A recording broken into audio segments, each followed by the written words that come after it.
Civil Media. A ka nacionalizëm në Tetov?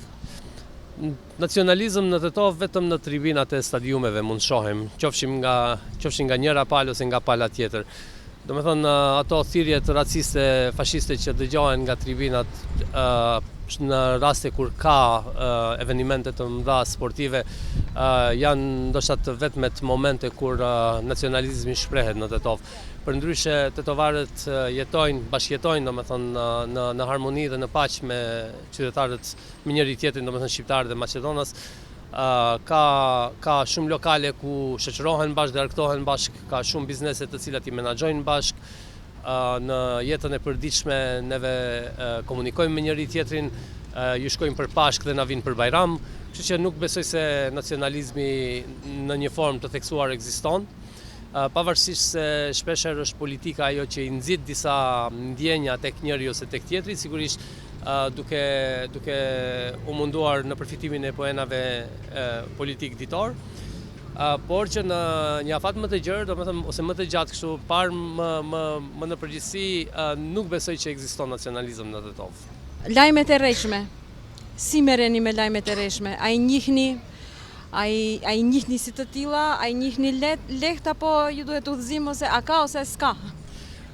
Lajmet e rreshme, unë personalisht kam krijuar domethënë një rezistencë, kam krijuar një firewall që do thonin informaticienët ndaj lajmeve të rreshme, dhe në momentin që lexoj një titull nuk do ju besohet se çfarë ka ndodhur ose ja çfarë i tha ky atij, domethënë atë link nuk e hap dhe nuk lexoj ato lajme.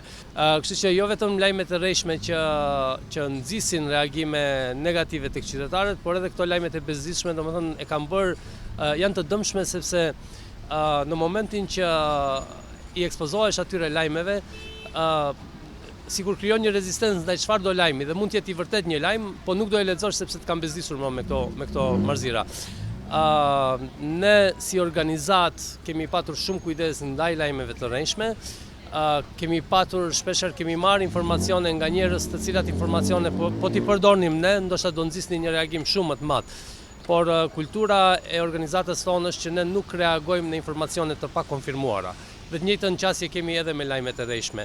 Domethënë, ne mund ta lexojmë, po nëse nuk është e konfirmuar, nëse nuk ka burime të qarta informacioni, nëse është nga burime anonime, nga burime të njohura vetëm për redaksinë tonë, siç zakonisht thonë, nuk reagojmë ndaj atyre lajmeve. Prandaj është mirë që të rregullohet kjo gjë, edhe me ligj, për shkak se shpeshherë e di që ka ndodhur më parë, edhe shpeshherë domethënë lajmet e rreshme mund të nxisin edhe konflikte ndëretnike, edhe konflikte fetare, edhe konflikte, domethënë një farë mos tolerancë ndërmjet njerëzve, dhe mund domethënë të shkaktojnë edhe probleme shumë më të mëdha sesa vetëm një bezdisje e vogël që mund të ndodhë në rrjetet sociale.